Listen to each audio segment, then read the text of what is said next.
মৰমৰ ছাত্ৰ ছাত্ৰীসকল, আজি তোমালোকৰ বাবে এটা ইম্পৰ্টেণ্ট ভিডিঅ' লৈ আহিছোঁ। তোমালোকে ভালদৰে লক্ষ্য কৰিবা।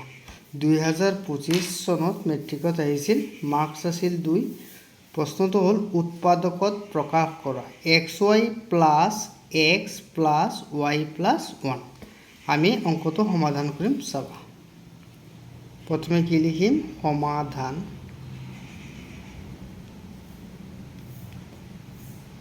অংকটো লিখি দিলোঁ xy plus x plus y plus 1। ছাত্ৰ ছাত্ৰীসকল মন কৰা, এই xy আৰু xৰ ভিতৰত কি যাব লাগিব? কমন। কি কমন যাব? ইয়াতো x আছে, ইয়াতো x আছে, গতিকে x আহিল কমন। ব্ৰেকেটত কি থাকিল?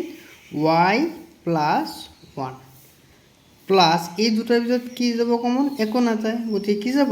1 y প্লাছ 1। গতিকে এই x ব্ৰেকেটৰ ভিতৰত y প্লাছ 1 প্লাছ 1 ব্ৰেকেটৰ ভিতৰত y প্লাছ 1। এতিয়া চাবা কি কমন যায়? ইয়াতো y প্লাছ 1 আছে, ইয়াতো y প্লাছ 1 আছে, গতিকে কি কমন যাব? y plus 1। কি থাকিল? x থাকিল প্লাছ ইয়াতো y প্লাছ 1 কমন গ'ল, কি থাকিল? 1 থাকিল। গতিকে এনচাৰ হ'ব কি? x plus 1 y plus 1। ধন্যবাদ ছাত্ৰ ছাত্ৰীসকল।